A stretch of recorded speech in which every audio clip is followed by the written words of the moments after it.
Rhythm.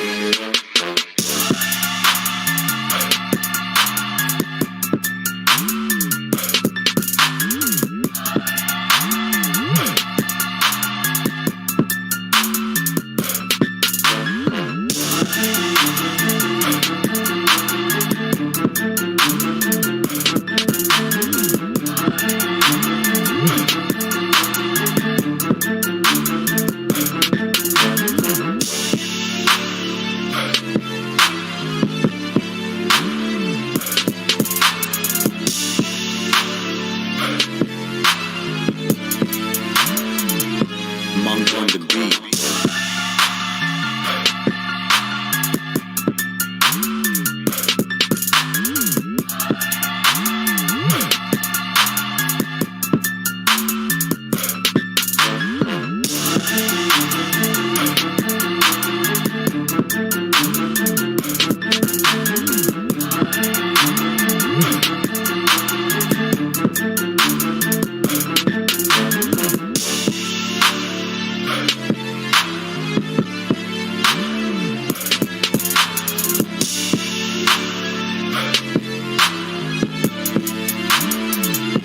Monk on the beat.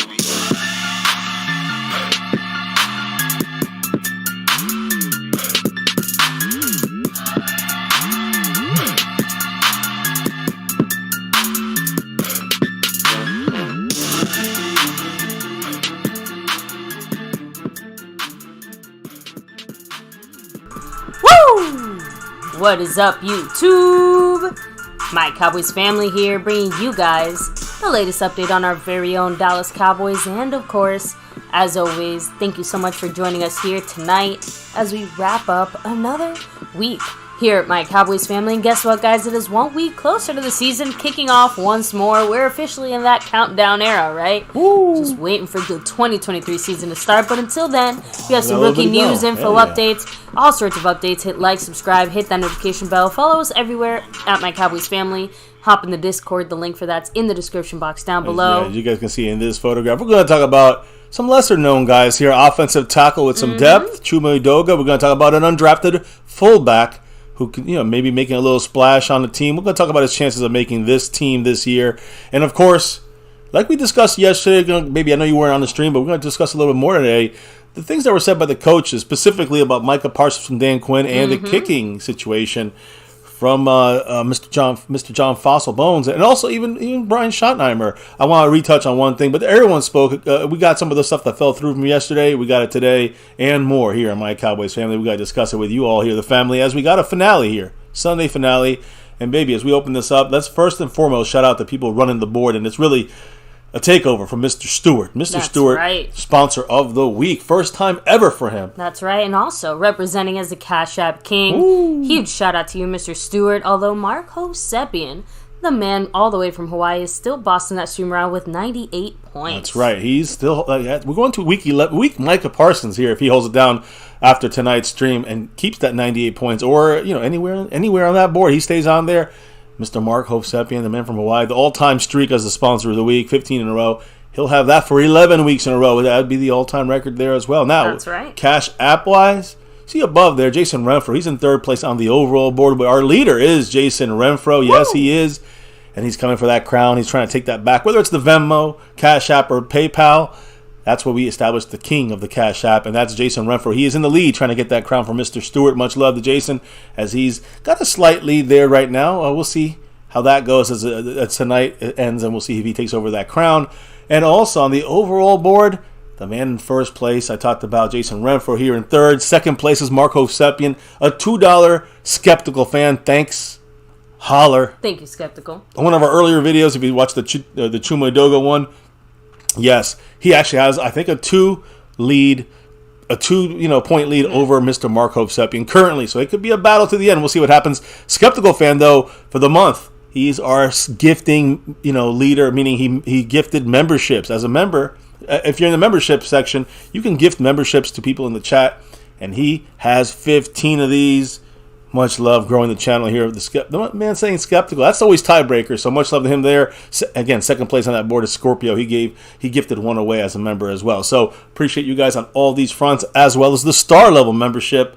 Skeptical Fan, and Lincoln Kane. Much love to both you guys. And remember, there's also the over everything level. We'll also shout you out there if anybody ever gets in that level. So we'll see about that. Anyways, right. On that, you see the 4 ways of helping the channel. I spoke on 3 of them. Yes, besides memberships and, excuse me, I have the hiccups, super chats, you do have the Cash App right there, money sign My Cowboys Family, the Venmo at My-Cowboys-Family, the regular PayPal link, and of course, Streamlabs lets your comments show up right here on screen. Wow. You get it all here in MCF sometimes. Guys, so, and again, yes, the message on screen is like the super chats, right? But we got super chats back. You got the memberships back. If you are into that, you know what to do, guys. Again, much love to Jason Renfro, the leader, Mr. Stewart, the Cash App King, and, of course, sponsor of the week. The battle up to the top there for that overall. We'll crown some champions tonight here, Mark, or Skeptical Fan in the lead on that side, and, of course, Jason Renfro from the Cash App side. So, with a hiccuping wife here, guys, we're going to open up the board today to our lovely little faces here, repping that M to the C to the F, and that star over everything. You know the deal here in My Cowboys Family. So welcome to the show, guys. Sunday finale Cowboys chat. We'll talk about this and more, and the wife will be hiccuping all night long, I'm sure. I'm trying so hard to stop myself. I know. Right I love watching you trying to stop. That's interesting. Hit up the chat, baby, and let's give those shout-outs to those people rocking the spot. And, of course, before I do the shout-outs, actually, real quick, yes, thank you so much for all the lovely Happy Mother's Day wishes here in the chat. I see all of you guys. Thank you. I was gonna let, after the shout-outs, I was gonna give you the Mother's Day shout-out. Well, then there you go. So let me go ahead and do the shout-outs here. Tommy Montoya, what's up? Much love. James Macias in the house. We have Splenda Papi. Joey Vila, what's up? Stephen White representing. Mahalo to you, Mark Hosepian. Aloha. All the way from a hotel. He's just ate a lot of seafood. Enjoy, man. Hey, I'm not a big seafood fan, but enjoy. And everybody gets down at the buffet. Yeah, so, for sure. Dwayne Broussard, the top dog DB. himself. Much love. Yoji. Let me see. We have House Nelson in the house. Landlord from Wakanda, what's up? Skeptical Fan always staying skeptical. Which, by the way, I want to restate. He was in a tie with Mark Hosepian, and he broke that tie with that $2 thanks holler. He said, by the way, go Cowboys. Always so much love a Skeptical Fan, always keeping it skeptical and always repping that star for everything. So Jason Renfro, hello and hi, much love. JR, the leader Dallas of the Cash Fan 9, what's up? What's up? We have Choctaw Montana in the house. Mr. Montana. Dropping the facts. And as we get it rolling here, we can kick it off now, baby. I want to start off yesterday. Of course, we did a quick little live stream, a recorded live stream. Check it out if you haven't already. It was really only just me on that one, but I was just, we weren't going to do anything yesterday. I was in the chat. Yeah, I know. But I know we weren't doing a live stream yesterday, and I decided to try a little bonus and maybe take a little weight off of today's stream so we can get to everything. Again, we're going to try to do the hour thing. You know how to keep it going longer? Trying to keep it. Again, we know it always goes a little over the hour. We're really going to try to keep it to that hour, not 2 anymore. Not an hour and 45 or 55 minutes. Now, if you guys drop love, if we have a big night of news, all bets out the window. We'd be here for 4 hours. But outside of those things, we're trying to keep it to an hour starting right now, basically. So we should be able to fit it all in. Yesterday, we didn't touch on every piece of news, but the congratulations to the local Dallas area team when it comes to the XFL, the Arlington Renegades, led by head coach Bob Stoops, defeated the Washington, D.C. Defenders 35-26 in the XFL championship. Quarterback Luis Perez, who was acquired in a midseason trade by Arlington, led the way he was 26 for 36 in pass and attempts, 288 yards, 3 touchdowns and 0 interceptions, led them to the win. Basically, he was named MVP. Congrats to them. Again, XFL though, right? It's like the minors, but nonetheless, the Dallas area team took the big win. You never know. The next Turpin could be playing right now. Yeah, but this team needs a championship, not the Arlington Renegades. But you know what I mean? Like, I want to see the next the next team to win in Dallas got to be this. We're championship adjacent now. I know, but I'm just keeping it all in perspective here. So look, we'll keep it going because again, yes. Happy Mother's Day to all the lovely mothers out there, like the wife here, and to all the great moms out there. My own mother, of course. We did things today with the family. All the dads pulling mom duty. I guess you could say that too. Sometimes we all have to do a little bit of that. That's the way it is nowadays, and that's a good thing. So yes, Happy Mother's Day to all the ladies, all the women out there that put in the work, and it's a tough job. Someone's got to do it, and my mother. my wife, Yes. your wives, and It's family weird 'cause members. you said my mother and you pointed No, to me. no, I'm no. like, My mother, my wife, Okay. all the lovely women that are mothers. Happy Mother's Day to each and every one of them. Today, the Dallas Cowboys actually shouted out a Happy Mother's Day to all of the mothers out there, the moms out there today. And it was led by the rookies. Actually, all 8 picks had a picture of them holding up a sign talking about how they love their mom and kind of little note to them. Cowboy rookies here, as you know, would not be here with the love and support of their football moms. So, that, of course, all the rookies definitely represented there today on the DallasCowboys.com website. And even Dak Prescott, and I say Dak because even though it wasn't about Mother's Day, remember, he was at the Faith Fight Finish Gala the other day to raise money for his foundation.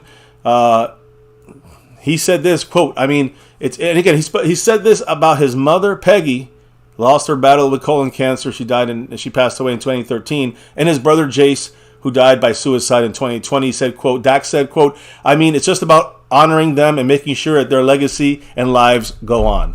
Again, for his mom there, Peggy, and his brother. But again, we talk about Mother's Day, extra relevance to his mother on this day. So I just wanted to, just kind of warm up this thing with some Mother's Day talk. And with Mark Hovsepian dropping that 5 on it. Thank you so much, Mark. All the way from Hawaii. What did the man say? You, and he said... Well, I'm going to say one thing before he said that. He's in first place currently by a couple over That's Skeptical right. Fan on the overall board. He's like 2 or 3 ahead. Yeah, I think 3 ahead right now over Skeptical Fan. But Mark Hovsepian had this to say. What did the man say? I want real news on the backup offensive tackle, Cox and Tolbert. All were touted as steals and they just need time. No clown show talk, real news. Go Cowboys. Go Cowboys. Now, No clowns. no clowns. Look, I can't help it if the Cowboys do clowny stuff. No clownery. I can't help it if the front office is clowning around. But I can just give you the real on what I feel about the clown side of things, and then maybe the more realistic side of things. Or I say realistic, but the things that maybe will connect better to what the Cowboys may try and do. No clowning news here, man. You know the deal. But yes, again, I want to make sure I see this right. Is he the backup offensive tackle, as in CHUMA Edoga? I'm asking there. I see Cox and Tolbert in the mix there. So, again, I think if he's talking about the backup offensive tackle, I think he's talking about Josh Ball, if I'm not mistaken there. But I have to get a better... Honestly, it could be Let's-Go, too. If you want to get technical, the Cowboys have yet to technically clarify who the heck is doing what, and according to them, everyone's doing everything. We know that right? Terrence Steele, and we know that, we know Terrence Steele, Josh Ball, those are the 2 guys we know are definitely supposed to get. They already said this, that the front office, McCarthy, that they're going to be cross-training at left guard.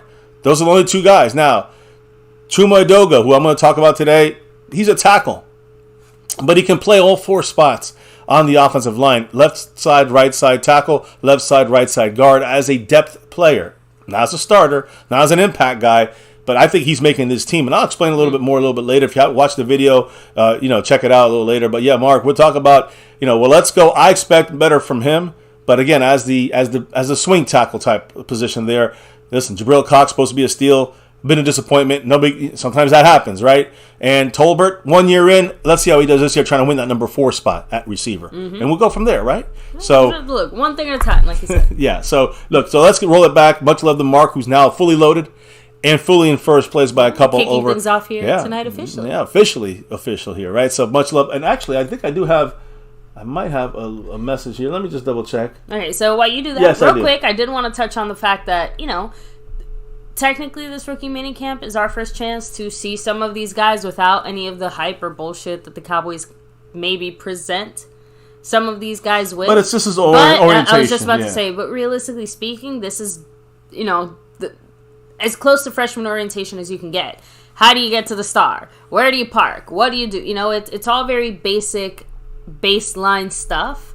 So until training camp, it is absolutely just a guessing game. Yeah, and we won't know until we get to the true hitting of training camp. There'll be some scheme stuff and some install stuff coming, but the main stuff is going to happen when it hits. When they hit in training camp, when they go to those preseason games, we'll see if these rookies, second-year guys, can they get going, or are they going to be the busts? Like Jabril Cox is on the cusp of being a bust.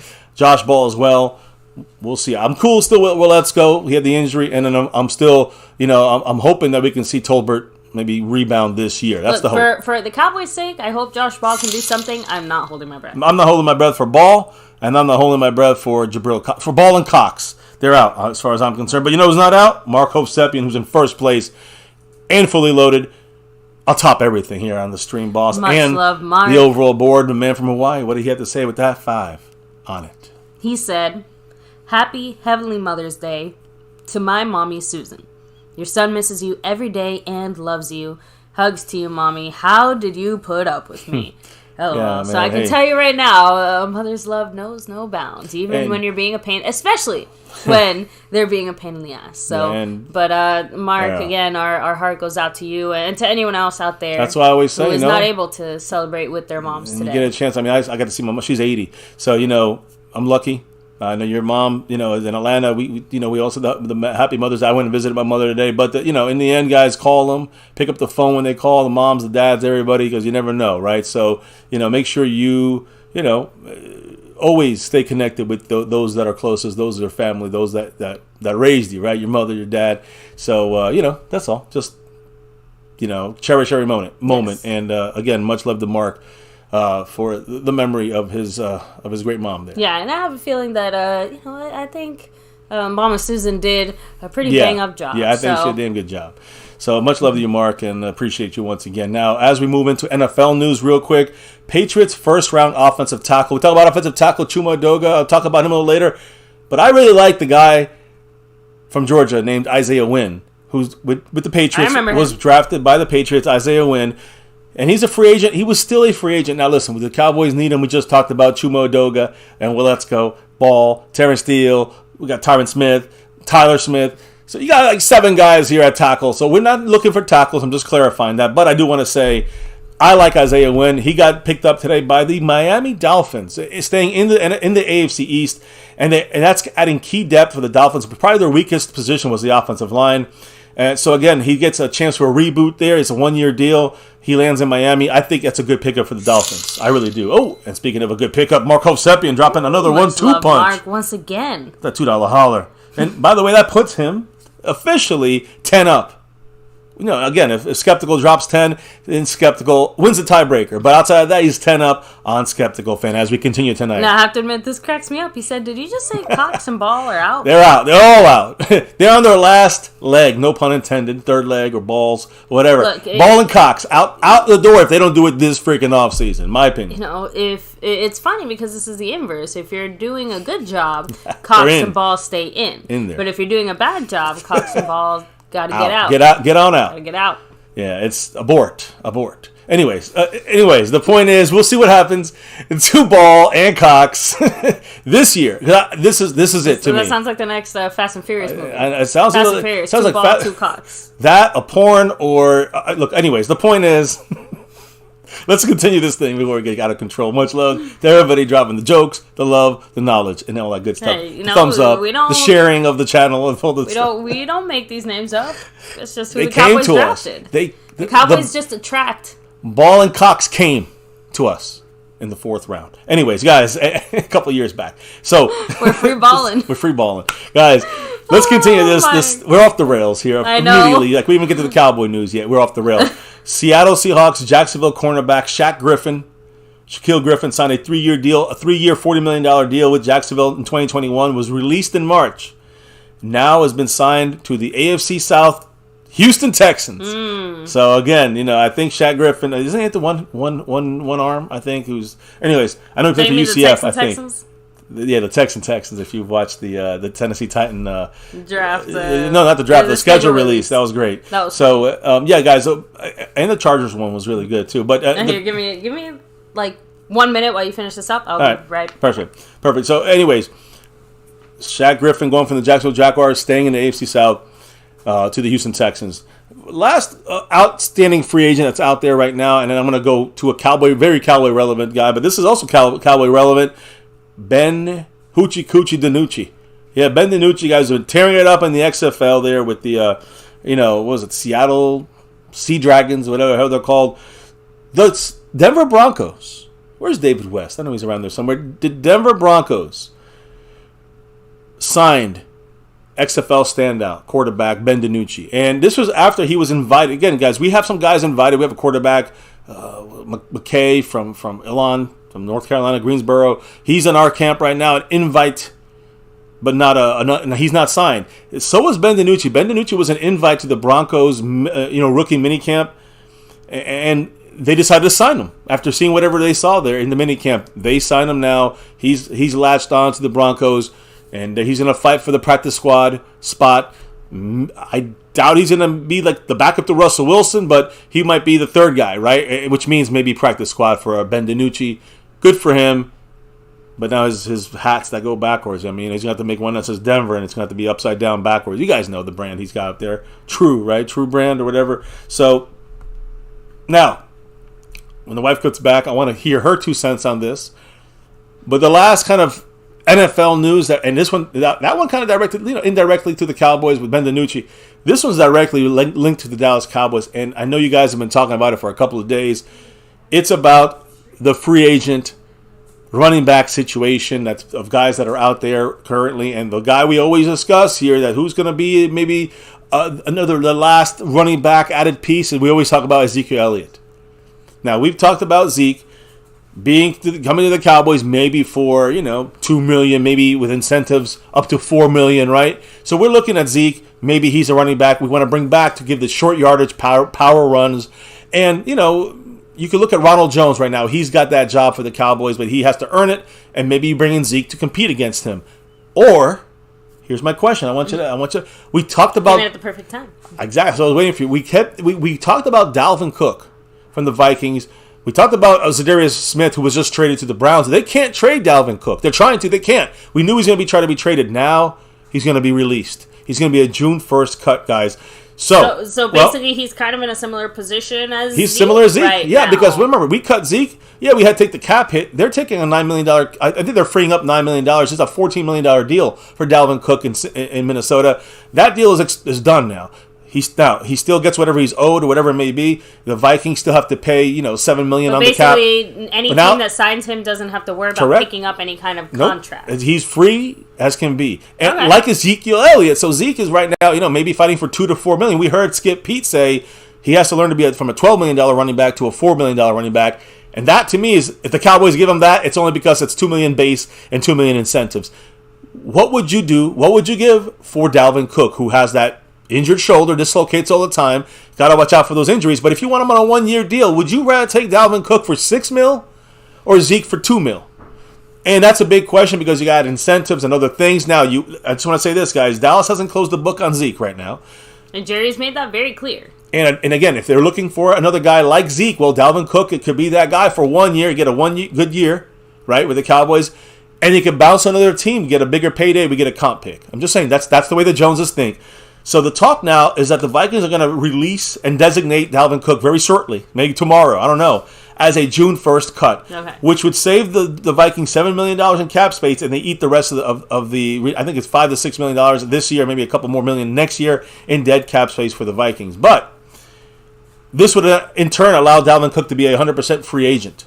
And that means, like you just said, like Zeke, he can sign anywhere he wants for $2 million, for $1 million, for veteran minimum. He can go anywhere, do anything. And nobody gets affected by trading for any picks. We don't have to trade any picks away to get Dalvin Cook. We don't have to pay him his contract salary in a trade situation, right? So this is an opportune time for the Cowboys if they really want to go for that 1-2 punch of Pollard and blank.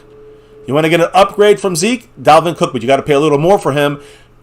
It's a good case to be made. Now, trading for him, I said, hell no, you don't trade for him. But now as a free agent, I would at least listen to this situation. I personally don't want to go overboard. Let's see what he has to say. Let's see what kind of a price tag he's looking for. Yeah, listen, now the front office can now be a little more comfortable in what they can offer him and negotiate with him because they know it's not going to be $14 million or $9 million. I still feel like a lot of those same things still apply to Zeke. And my question for the chat before you go forward is, do you think if all things are equal, right? Let's say Cook and Zeke, we're going to pay them the same, we're going to structure the contracts the same. Like, there's no actual difference outside of on one hand you get Zeke and on one hand you get Dalvin Cook. Which guy do you? Well, Jerry Jones will take Zeke, but I would take Dalvin Cook. I was just about to say, I'm like, regardless of who I would pick, Zeke is Jerry's guy, and they would much rather, I think, go for Zeke. So, and I think no matter how you slice it, though, Zeke is always going to be a little cheaper than Dalvin Cook. And that's the other thing, too. It's how much the Cowboys want to use that second running back. If they don't want to use him too much, then you get Zeke. If you want to use a lot more of that second running back, then you get Dalvin Cook. I know, but Zeke also makes things a lot easier as far as... I wouldn't necessarily call him plug and play, because if there's changes to the offense, Zeke is going to have to adapt a little bit, but Zeke would be the easy choice, right? You don't have to really think about it. You don't really have to do as much. He already knows what's up. He already knows how things go, and I will put the cherry on top. What's something that we've mentioned now a few times when it came to the draft and Dak's opinions and how the Cowboys were listening to Dak and taking those things into consideration, I have to imagine that they would take Dak's personal opinion maybe a little bit into consideration when we're having this Zeke discussion. They probably will. But I do Dak think obviously wants Zeke back in Dallas. Same price, the better player would be Dalvin Cook. He can do more than Zeke right now in his career. I mean, he only need him for 1 year. We didn't need him for 10 years because he's not going to stay healthy too much like Zeke, right? They're both banged up. And a lot of people would look at this as look at Tony Pollard. Michael's up and said neither. Well, I'm just saying the Cowboys may look at this.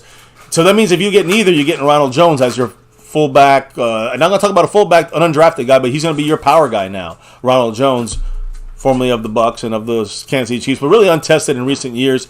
So I don't know. You can go with him, which we have on the team. If you bring in Zeke, again, we know the deal with Zeke already here. But the thing is, a lot of people talk about, well, what about Pollard, Dalvin Cook, and Deuce Vaughn? Like that trio would turn some heads here as far as the running back power we would have. And in an offseason where it's kind of like a lot of win now moves we've making with Brandon Cooks and Gilmore here, bringing the guys in. Right now, it feels like a Dalvin Cook move would be kind of a flashy name that contribute in a big way for the Cowboy run game in this offense to go for that Super Bowl run 2023 this year. So I don't know. Look, I'm just throwing it. What is the chat saying on this? So as I shout out Jason Renfro, Jason, much love. The $1.17 holler, and I go Cowboys. Much love, Jason. Thank you, Jason. Yes. So real quick. Retro Scotty said Cowboys should make a move for Dalvin Cook. Despite the fumbling issues, there's Derrick Henry, but I'm not sure if he's released or traded. Yeah, you don't trade for Derrick Henry and take on that hit. You don't trade for Dalvin Cook, but he's a free agent. If you get a good enough deal, close enough to a Zeke deal, you want to go. If you're the Cowboys, you want to go for one of these guys. Based on money, you go with the guy that fits what you want to do. You know what I'm saying? If you want to use a lot of that power kind of mindset, you might want to go Dalvin Cook this time for a little bit more. If you're going to go very light on that side, you're going to use a lot of Zeke and other things, then you want to go on Zeke on that side and go cheaper. That's the way I see that. So, real quick, let me see. Brandon James. Again, I'm not really sure about that. That's the first time we've heard as far as any rumors linking Zeke with the Chargers outside of, the initial moment where Kellen Moore, went over to the Chargers. Well, all we heard is right now Zeke is the It's the Tampa Bay Buccaneers that are interested, but they want him for $4 million or less, and the Cowboys were always interested in Zeke. That's the only two teams reportedly looking for Zeke as of this moment. That can change tomorrow, but we'll see. So let me see here. Cook can block. Yeah, I was just about to read that comment. Asked if Cook can block. He can block and catch. And, of course, we know he can run. I wouldn't say he's as powerful as Zeke overall in his career, but right now at this point, I'd say they're about the same in power. But Zeke can catch and he can block. So remember, Zeke can do all those things. So can Dalvin Cook. Zeke gets a little bit the leg issues and injuries. Dalvin Cook got the shoulder injuries. In a 1 year span, that's the things that I look at the most, the injuries. I did see quite a few comments just saying, Retro, think we need to move on from Zeke, who's released for a reason, or just, like Mark said earlier, neither one of these guys.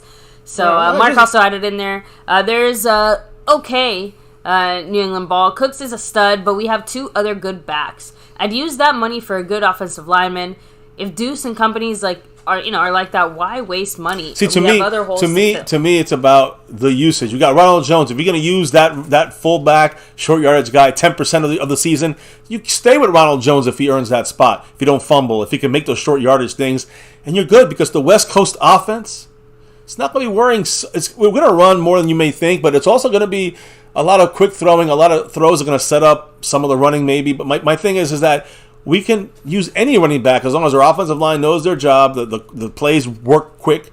And I think that, you got a passer you're leaning towards the passing side of a West Coast offense, I think that is where you can see you have a want for a bigger running back, a power guy, but you don't have a need to go spend $6 million or $4 million for Zeke or Dalvin Cook when you have Pollard and a couple other guys here that we should be able to do what we need to do, running the ball in a West Coast style offense. I agree with getting the offensive lineman like Dalton Reisner. Go grab him. I'm going to keep saying that name. So Frank Moore, what's up? Micah, not much love. He said, pass on Cook. He's too injury prone.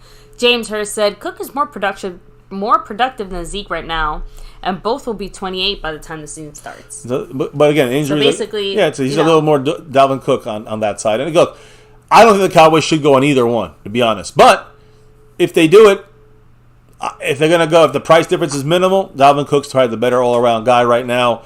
If they want to go cheaper, use less less usage on that player. You bring Zeke in, let him battle it out with Ronald Jones. That's kind of that. So going into our rookie mini camp, guys. Now it's wrapped up, so we're going to recap it a little bit for you guys. Of course, it's not much. It was mainly orientation, going through some. I'll actually discuss that in a minute exactly what the Cowboys did. Yes, but before we do that, everybody take a second to hit like, subscribe, hit that notification bell. You guys can follow us anywhere and everywhere at MyCowboysFamily. Hop in the Discord. The link for that's in the description box down below, of course. And a very happy Mother's Day to all the moms, especially you out there. Especially you, baby. Thank you. So, and yes, guys, real quick, extra shout out to the sponsor of the week, Mr. Stewart. Not just that, but he's also the Cash App King. King of the Cash App. And Marco Seppi, and still bossing that stream around. He actually powered himself fully 100 points, back up, fully so he's powered. ready to go. And he's in first place on the overall board, by the way. And Jason Renfro's the leader in the Cash App so far as we speak. Tonight, champions will be crowned. Let's see what happens. So, let me get into the rookie mini camp real quick here. And again, I'm going to put up some photos here for a minute. And I'll also describe what's going on with... Well, actually, let me start with Mike McCarthy, because really that's what we have to start with here, because he had the back surgery. We talked about this yesterday. Yes. I know maybe you know about it, but we didn't get to say anything about it. It's been a back issue he's been having for a while. Had back surgery, missed the rookie mini camp, and he should be back for May 22nd for the actual portion of the camp where you actually got offense and defense intertwining and hitting a little more. Now, they're going to acclimate and integrate starting tomorrow. The rookies and the veterans, but they're not really they're just kind of still working out, warming up. May 22nd is when it really gets started. Mike McCarthy will hopefully be back for that. And in the meantime, Dan Quinn, another head coach, will be rocking the top spot right now for the Cowboys. But Mike McCarthy's injury, it's a back injury or whatever, a back issue, and he got surgery for it. So here's what happened, guys, when it comes to minicamp. It was, again, he was missing, but rookie minicamp was scaled back. After this guy here, his procedure. It was scaled back. They took out some things that they usually, again, Cowboys usually are out there running around with the rookies. They're doing stuff in a team sense, even though they're just in shells and shorts. But they're still out there doing this, not this time. Exactly. This is kind of dipping their toe into some of the NFL expectations and habits and things like that they're going to be encountering for hopefully the rest of their careers, right? Yeah, and again, it's getting them ready, whether it's walking the star, talking to some of the coaches and the front office people. And heck, from everything we've heard from players too, even the intensity of the workouts here goes up by 11 compared to what they're used to in college. And again, you remember, these young guys, I said it yesterday, they have that earn the star attitude. I love that. But that's what we love. As you can see here in this video, you see Jerry Jones speaking to all the guys. That's what happened at the finale of the rookie minicamp. We talked about it yesterday. Yeah. And you'll see other stuff here, other pictures of the guys getting ready to go on the field. We're going to talk about number 43 on the left side of your screen, Hunter Luepke. He's a fullback that I'm going to discuss, but you see Deuce Vaughn, number 42, how tiny he is here. Next to guys that are like 5'11". Deuce Vaughn there as well. So look, here's the deal. Is just seeing pictures from the rookie minicamp. The final day of minicamp wrapped up yesterday afternoon. There were 29 total players. 8 draft picks, 13 undrafted guys. There were 2 guys that were invites. There was also a selected group of second year rookie. They're not rookie, second year guys, but they were in there as well. Hitting the field, a total of 29 players for the Cowboys on the field, and they got the first work in with the coaching staff, minus the guy here in the middle of your screen, Mike McCarthy. Right, was out for the day after having a back procedure on Friday. Again, most of the work, and I want to make sure I go through this. You're seeing some of the photographs. Most of the work consisted of positional work. running backs, receivers, linemen, whatever it is, right? And seeing what each player could, do, bringing basically in the physical side, bringing the movement side, and some of the technical perspectives on the field. So they're looking at the technical stuff on the field. You're seeing here Fehoko as an example. Yeah. They're, hitting the bags. DeMarvin Overshown there, doing some movement stuff there. So again, just kind of showing what they can do. But even the on-the-field activities the Cowboys usually have for rookie minicamp did not look the same as it usually did without McCarthy there. So this was scaled back. Michael Gelkin kind of made a mention that there was no direct competition between the offensive and defensive players in this minicamp. There always has been that. So offense and defense did not even do battle today, or these 3 days, starting Thursday, Friday, and then Saturday, finishing it up, I guess, today. But it was just everything on the outdoor side of things was done on the field, mainly, scaled back in a scaled back sense. So no direct competition between offense and defense. Most of the work has been instructional. Some players not even putting on a helmet. You can see the picture right here. Overshown. A lot of guys not wearing helmets in this practice. When you look at these pictures right here, then you have a lot of guys also over the course of an hour doing the practice. They were just. It was like an hour and a half, a little bit over an hour. They didn't even put a helmet on a lot of the times. You can see these guys getting ready to get on the field, but there was no real helmets used. We know last year there was helmets. 2 years ago there were helmets. No star. You see here, Deuce Vaughn taking a handoff. No helmet. I'm still waiting for the day that somebody just shows up in a full marshmallow suit. That's a different story. No helmets, though, is what I'm trying to say. You see all these pictures? No helmets. So it was interesting because John Fossil, special teams coordinator, helped run the proceedings in McCarthy's place with Dan Quinn, explained the reasoning behind the less is more strategy. John Fossil said, quote, "I think around the league, the trend is going into just walkthroughs, jog-throughs, and a ton of meeting time. You just are waiting to get the young guys with the vets." I'll explain. I'll read this again in a minute. First, let's read what Mark Hovsepian said with that $5 holler, baby. Thank you, Mark. Appreciate you. And you know what he said? Let me know. Why do players as such wait so long for surgery? He could not get the surgery at the end of the season. Players put this shit for Jerry to stop playing coach. So if I had to hazard a small, quick guess, right, based on the timeline of stuff, he probably was dealing with some kind of back pain, but wanted to see the draft through to its conclusion, if at all possible. So, to me, it was probably kind of planned that way. In the sense, as much as you can plan a needed procedure. They knew this was going to be needed. If he needed this, and it was to the point this was where, the week to miss. we have to get it done. ASAP, exactly. So as much as it sucks him not being there actively, for our rookies right here in this moment, like I said, they're not learning the playbook. They're not really doing anything other than just kind of getting acclimated to NFL speeds and the way that things they get to meet the coaches in this rookie mini camp right now. That's what they get to do. As you can see in these pictures, Aiden Dirty is in there, working with Mozzie Smith, 58, working with Fehoko here. So that's all. There's some basic run-through stuff just to get them used to, like you said, the NFL speed, NFL kind of style of things. And it's been scaled back because no McCarthy, but it's kind of in the plans. And again, much love to Mark Hovsepian in the lead in first place, trying to get that sponsor of the week once again.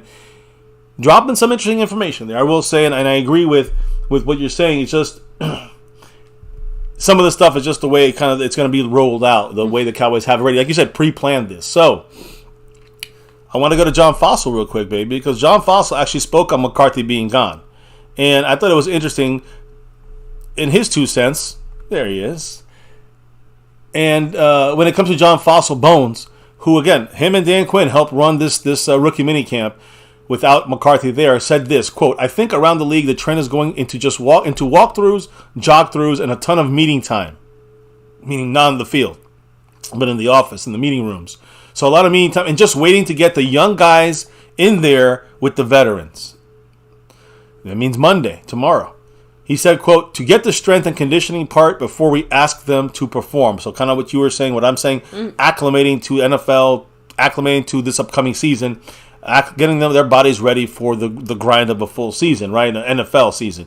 Rookies and veterans are sharing the field starting tomorrow. But there will be no direct competition drills as the Cowboys enter this phase 2 of the offseason voluntary workout plan, of the OTAs, right? This is phase 2 of the OTAs. And then, we'll be having more of these, on the May 22nd is when the Cowboys bring in, the actual coaching with veterans and the and the rookies, and they start coaching them on the plan going forward. The hitting starts a little bit more, I think, in that time. But this week, it's just going to be walkthroughs and jog-throughs. That's all that's going to happen. A little bit of contact, a little bit of the offense, defense. That begins May 22nd, the following week. Keep that in mind. So that's the breakdown. You see some of the pictures, some of the fun going on. But there was some stuff you may have, baby, on things here. I may have one or two things, maybe. Now, Dan Quinn, who I'm going to throw up on the screen here, Dan Quinn was involved, there he is, in a discussion here yesterday. We talked about it, and I'm going to rehash it. You did not hear this part. Yeah. But I'm going to... I just know that he kind of took over some of McCarthy's duties while he was obviously. And I think that's what you're going to have here. But I have a little thing I had said yesterday. I want to know your 2 cents on this, but we'll get to that in a minute, baby. First, what did Dan Quinn say when taking over for McCarthy in this rookie minicamp? So first of all, he was, as always, really hyped, really excited. He's a very high energy person like that. So said, quote, "This is absolutely one of my favorite times of the year to help train these guys and see what they can become and the vision they have. I told them it's just the other day, it's a dream job, just it's not easy." So and he kind of also went on to say, as far as maximizing his players' skills and things like that, he said, "I love this group and this team. I love being on the journey with them. Having guys enter this brotherhood is the fun part. Whether it's Gilmore or Mozzie Smith, it's not about how they got into the room. It's about what they're going to do with it. Now that they're here, it's our job to find the unique stuff that they have and make it come to life." I love it. So, honestly, I love to see Dan Quinn's mind kind of at work, just because I can see how maybe some of that could be not taken the wrong way, but it's nice to see that even with McCarthy gone, everyone seems to be on the same page. I think that's the better way of... That means the managing from McCarthy is key here. McCarthy is, again, whether you like him or hate him, McCarthy managed it great when it came to the injury of Dak Prescott last year and taking the reins from the offensive side of things from Kellen Moore, and he's handling this great, not being there knowingly. Dan Quinn, a head coach himself, right, knows what to do. He's handling McCarthy's plan with Fossil and Schottenheimer, and everyone's kind of falling on line. And again, that means that we're ready to go. This is planned. So I wouldn't freak too much about it, family, Mark, everybody here. Don't freak out too much about it. But some people are freaking out about this guy, Micah Parsons. Why is he gaining weight? He's bulking up. What's going on? Guys, if you remember, we talked about this the other day.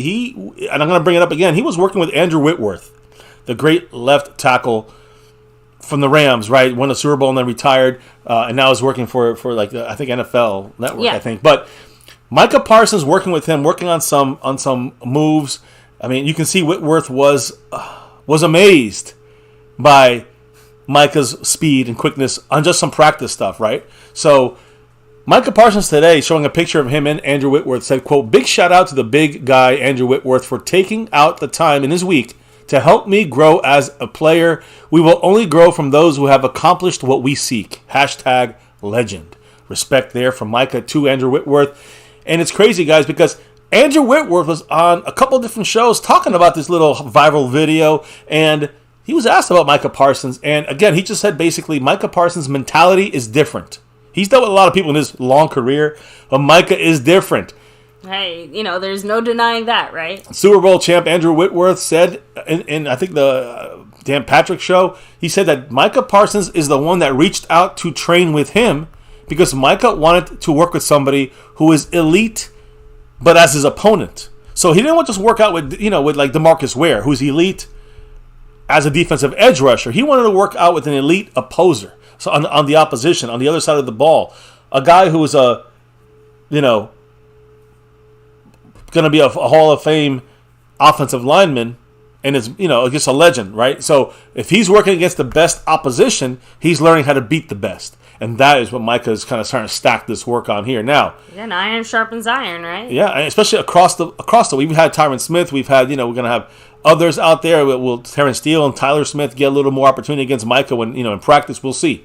But Andrew Whitworth was amazed by Micah. Let's just put it that way. It takes a lot to amaze a guy like Andrew Whitworth. And again, he said, this legend Andrew Whitworth said that Micah Parsons is rare. He's special. The mentality is different. You don't hear that from these kind of guys very often. So they were obviously seeing something that you've never really seen before with Micah Parsons. And he even said, I see why other teams are begging for him to leave the Cowboys and go to their team. So, again, Micah Parsons, the man. Now, baby, at linebacker, he was the best linebacker in the NFL in his rookie year. But what about at the edge rusher where he was dominant as well? Now we're seeing him bulk up, right? Listen, Micah Parsons made some hints this offseason that he's putting some weight on and bulking up because he's going to be rushing the passer more. He had like 170 to 190 linebacker snaps and about 600 or 700 pass rushing snaps. He's kind of already a pass rusher, right? But he's adding weight to make sure he can put up a whole year of bumps and bruises a little bit better. But Dan Quinn addressed this. We talked about it yesterday. And I want to know what you think. But first, I want to know what Micah wants to bump and bruise. First, I want to know what Mark Hovsepian says, baby, with that $2 holler. Mahalo to you, Mark. I appreciate you. And he said, any serious rumors on free agent guys that we might sign? I'm going to talk about kicker here in a minute, my man. I'm going to talk about kicker. We're getting there. But the guy, again, no names out there that we know of. We talked about Dalvin Cook. Maybe. I don't know if the Cowboys are serious in that. And I've talked about Dalton Reisner. Again, I still haven't heard Mark's thought about Dalton Reisner. Look him up real quick and let me know what you think. He's a free agent still out there at guard, Denver. But the Cowboys seriously looking at any of these guys? Who knows? They should. They should be looking at Dalton Reisner. Who knows? The Cowboys, they play their games. They wait and they wait and they wait and they wait and they wait until they get lucky maybe and get Dalton Reisner in a month or two from now. Who knows, right? But yeah, I don't want to just feed you anything just to make you, listen. I want to try to give you all the facts and the truths. But look up Dalton Reisner and let's make a push for him. Let's send letters to the Cowboys.com and Jerry Jones direct so we can get that information out, So I don't know. I really like Dalton Reisner in a big way, but he's not necessarily been mentioned with the Cowboys, although I've talked about other guys the Cowboys have had conversations about or with, that there's connections with the Cowboys, in the past, like Malik Davis, quarterback from, is it Malik Davis? What's his name? Oh, Malik Willis. I'm sorry. Malik Willis. Malik Davis on our team. Malik Davis is our running back. Yeah, Malik Willis from the Tennessee Titans. They're going to release him. That's a guy the Cowboys actually like. They scouted him back in the draft, so look for him to be a guy. Maybe the Cowboys bring in to challenge Will Greer or even Cooper Rush for the backup spot. We'll see. We'll see what happens. That's another guy to look at. That's all I can say, man. I'm being as honest as I can, and I'm breaking it down. Now, I do want to be honest about what this guy is here in Micah Parsons. Now, he's bulking up, rushing the passer more. He's the one that said that. But in terms of flexibility and versatility, Dan Quinn still sees Micah Parsons the same as he was used last year. And I'll explain in a minute to you, baby, so you give me your 2 cents on things. But what did Mark Hovsepian say with his $2 holler cents of things? Okay, so, but yeah, he said he's an upgrade over Darnick as Smith will get hurt. Wait, over who? He's an upgrade over, I'm not sure. I'm trying to think of whose name. So he's saying Tyron Smith, offensive line. He's just talking about Dalton Reisner? Or I'm not sure. Mark, let us know. Darnell, maybe? No. We don't have anyone there. I'm trying to, I don't know. Oh, Farniok. Oh, yeah, okay. There we go. Phone auto-corrected in a very different direction. Darniak. No. So he's an upgrade over Farniok as Smith will get hurt. Yeah. I mean, that's the thing. Again, when Tyron Smith gets hurt, we're hoping that Terrence Steele will be back. And we know Tyler Smith's going to stay on the left side, so you need a guard. And that guard, Dalton Reisner, I would believe, is a huge upgrade to anybody on this team except for Tyler Smith at the left guard spot. Dalton Reisner should be signed and should be our left guard. I'm going to leave it there. This other game with, cross-training ball, no, I'm not having ball on there. No ball. Yeah, no need to cross-train the Not playing ball, exactly. But let's stick here. Again, much love, Mark. Let us know more as you hear us talk here. Yes. But I do want to continue with the Dan Quinn discussion here about Micah Parsons. So, baby, Micah bulking up, getting bigger. to try to absorb some of the beatings he's going to take as an edge rusher doing, he said, more pass rushing. But Dan Quinn clarified it. And I want to know what you think about this. When he talked about Micah Parsons, Dan Quinn said this, as far as where do you see Micah Parsons? Is it the same as last year? He said, quote, yeah, 100%. He is a pass rushing linebacker. That's what he said to the group of reporters. And he also continued by saying this, quote, so if you ever need position changes, come to me. I think what he probably was trying to say is, quote, I'm really emphasizing some pass rush into my offseason, end quote. And he was referring to what maybe he was trying to say what Micah meant is maybe, emphasizing the pass rush more than like other things this offseason, more than just saying he's going to pass rush more often. Now, is this Micah letting out some truth and Dan Quinn trying to reel it back in? Maybe we don't want to let everybody know he's going to be a full-time pass rusher, or is this what I believe is what we're going to be doing with Micah anyways? Whether you give him, he's going to get another 170 to 190 snaps as a linebacker. That's fine. That's the same thing as last year. Yeah. So what I'm trying to say is he's rushing from the edge. My thing is, and I believe this is what we're going to do with him, move him around. I mean, Dan Quinn's saying it. He's a pass rushing linebacker. You're going to get him on the right side, the left side, and up the middle somewhere, off different kinds of, holes and gaps. That's where you're going to want him lined up there as a 3-tech or 1-tech over center, whatever it is.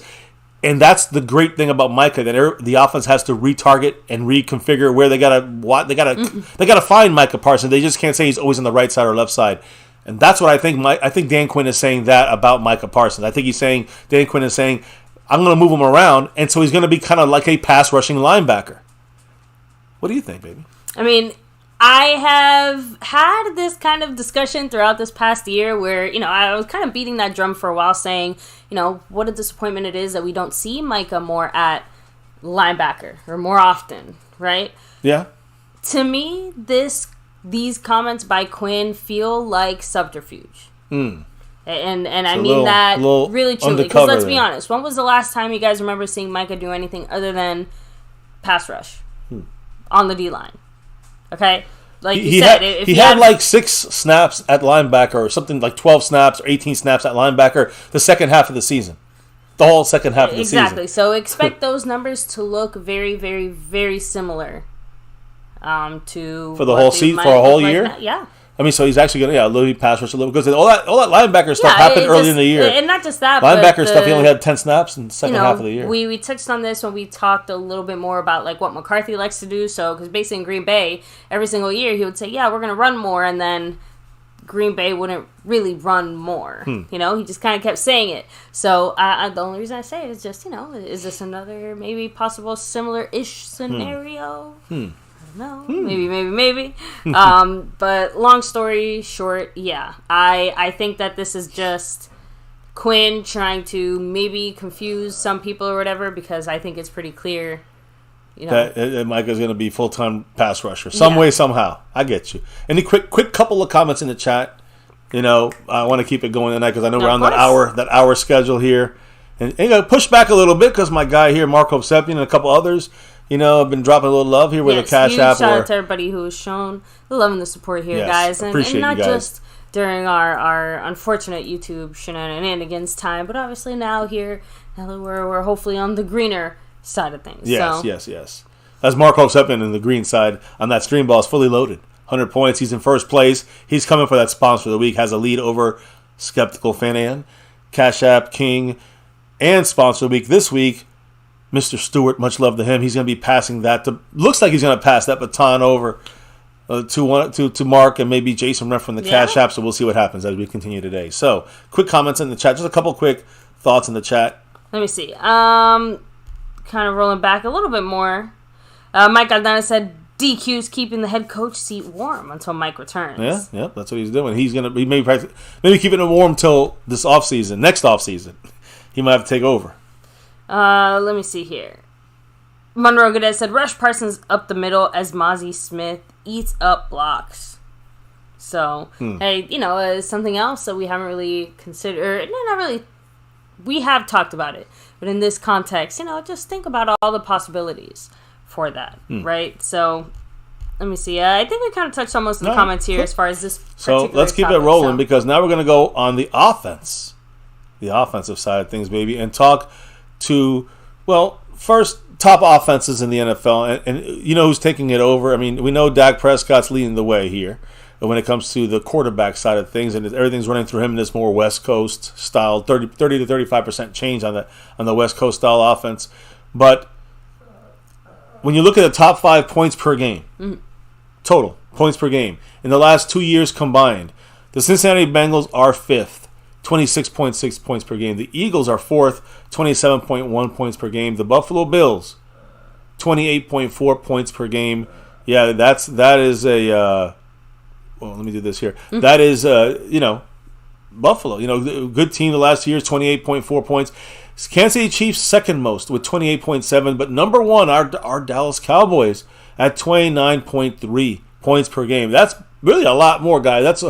That's almost a full point more than the Kansas City Chiefs per game. Yeah. Than we're scoring, and this is over the past 2 seasons. So Brian Schottenheimer, our new offensive coordinator, he's right there, and he inherits this offense that, again, has diminished a little bit with weapons last year, but this year we added Brandon Cooks, and that should make us, another weapon on offense can only help us. Obviously, we're expecting it to make a difference, right? Yeah, so Brian Schottenheimer actually spoke, and again, taking his new role, working side by side with Mike McCarthy, constructing a new offense with the personnel we currently have in the building. He was here last year, kind of knowing this, guys. He has the skills. Again, he also knows the skill. He's been doing, that's part of his job last year, was to study a lot of the intricacies and analytics of our players and our opponents. So Schottenheimer is already kind of in the mix of what McCarthy wants. He kind of knows what he wants, right? It's in his head in that way. So he knows the skills associated with each of our playmakers already. What did Schottenheimer say about this entire experience, So Schottenheimer said, "It's been a grind. It's been fun. The system is not broken. They've won a lot of games here and scored a lot of points. I have a ton of respect for Kellen, Nuss, Skip, and Philbin. In terms of the process, we're getting organized for OTAs. We're 12 concept teach days in, and then when we get into OTAs, we'll get into install with those specific formations, and then we'll tweak those before we go to training camp." So you see, in the OTAs, and Brian Schottenheimer is telling us, they are basically, these days, this rookie mini camp, the next handful of days coming up, starting tomorrow, Monday, as the vets and veterans get together, the vets and rookies get together. It's just kind of walk through, teaching, technique stuff. He's telling you what we're doing, and then May 22nd, it sounds like that's when you get the install of the installation on offense, defense, but let's say offense in this case. The installation of offense will start kicking off May 22nd between the rookies and everybody's in there for a week already, integrated for a week. Then they start actually integrating the scheme that they're going to be putting on the field from the Cowboys. So they're going to get into specific formations and tweak these formations as they get through all these OTAs and the mandatory stuff in July and June, and then in the end of July training camp. They want to tweak the formations right now in the next couple of weeks so that by the time they get to training camp, they got everything kind of ironed out. All the little wrinkles are ironed out. So a lot of this new construction of the offense is about figuring out more ways to maximize Dak Prescott's potential. So it's always about Dak Prescott, as we said, kind of kicking this whole offensive part of the show off. Schottenheimer now has the opportunity to develop Dak Prescott after years of being on the other side, on the other sideline, on the other side of the field. So what did he say about Dak Prescott? He said, "I've always admired him from afar. Competed against him many years. I love the man. I love the work ethic. He's a tireless preparer. The way guys follow him, the way he opens up to be coached, the way he wants to be open-minded from a fundamental standpoint. Things like that. That shows you the sign of a true winner and a champion." So Brian Schottenheimer talking high praise for our quarterback Dak Prescott. Now he gets to work with him. Let's see what you can get out of Dak in McCarthy's, and this is McCarthy's West Coast offense. Yeah, I was going to say, we're not in Kansas anymore, right? So here, give me a second. Let me go ahead and take care of this doggy. So, but baby, I know you still have, I think, one or two more things to touch on, or do I still have to touch on a few more things? No, we have a couple more things to touch on here. I am going to stay with the offense for a minute here with Luke Schoonmaker. And the reason I'm bringing up Schoonmaker, his contract numbers came out today, guys. And, let me put up here the, let me see if I can find it here. let me see. I'm trying to find it, guys. I'm sorry. Let me get the. Trying to get the. You got it. No. Here, let me help you out. It's okay. No, because everything moved around on my side. I got you. So, but here, real quick. Let me actually go ahead. Now I got it. Oh. I'm sorry. Sorry, baby. Now I got it. I just found it. I wanted to show her. Sorry, well, I'm going to stay here for a second, though, Yeah. because I did see The dog is the man, now good. Mark. Yeah. Oh, The dog is. Oh shit! You That wanna scared say me. hi? She was You wanna just say jealous. hi? She wants to be on camera. Sorry, guys. I got You want to messed. show off? Marco Seppian in the house with that $5 Thank holler. you, Mark. What's up? Mahalo to you with another Much $5 love. holler. Here, I'll say it while Well, you got the a troop little with you. Asha here. Yes, while she continues to Investigate. misbehave. But thank you so much, Mark. Appreciate you. And he said, the point total has a lot to do with who we play. Playing poor teams. I Once agree. the competition improves, we fail. Look at who we've played over the last 2 years and then playoff wins. I'm not disputing that at all. Our bigger wins came against the crappy defenses. I have to throw this out there, though. I do have to not disagree, but you can't deny that we are starting to turn that around, right? This past season was not easy. We had a tough schedule. We played tough teams. We had our hands tied behind us on the offensive side. Very solid record with some pretty solid performances. We did still fall short, but you can't deny that it has a very different feeling from even like 2 years before that, when we were getting into the playoffs by basically acting like beating Miami was. But I still think that the close games that we had, you can see where we struggled. You can see where we did not do enough on offense or whatever it may be. But in the end, we're not perfect. In the end, when you have we like it was us. You have our offense with their hands tied behind their back with minimal playmakers on the field at the receiver spot and a poor scheme by Kellen Moore. Still, I think so. Whether he had some good ideas, maybe so, but was it an overall failure as a scheme? He didn't adjust and he didn't adapt, and that's a failure to me. But now let's look at the second round pick here. I know Mark has a big interest in and he's going to be eyeballing pick 58. He's going to be wearing number 86, Dalton Schultz's last number. And Dalton Schultz, he's getting what, $8 million a year? Dalton Schultz in Houston? Luke is the replacement, right? So listen to his contract numbers. 4-year deal, of course. Everyone gets a 4-year deal. $6.266 million. That's it. That's over 4 years. He gets 6.22. He gets $3.4 million in guaranteed money. So it's about so about 2 years is guaranteed, more or less. The bonus is 1.557, which is thrown throughout the contract years. 2023 base salary $750,000. 2024 $1.034 million. 2025 $1.319, and 2026 $1.604 million. Very inexpensive. And again, you heard Mozzie Smith's numbers. I mean, he's getting like $13 million over 4 years. So you can see the big difference there from a first round pick to a second round pick, right? Big drop off. But we'll see where Luke, again, a lot cheaper, right, than Dalton Schultz. If we get Dalton Schultz numbers, out of Luke Schoonmaker, how do you guys feel about that pick now? I mean, I'm talking about 60 catches. I think most of us would feel a lot better. 60 catches, 700 yards, and 5 touchdowns. I would be saying, well, that's a goddamn good pick. That's me. I don't know. Maybe some people agree, some people disagree. I would love to hear. Now, let me talk about a guy that's not on this draft list here, and not in this video, because it's a new video I'm going to put up here, and it has to do with a guy named Chuma Edoga. Now, I hope you guys know who I'm talking about. Maybe you don't, as I'm here on the screen. But let me put up his video here real quick, and you'll see what I'm talking about. If you see Chuma right there behind Mr.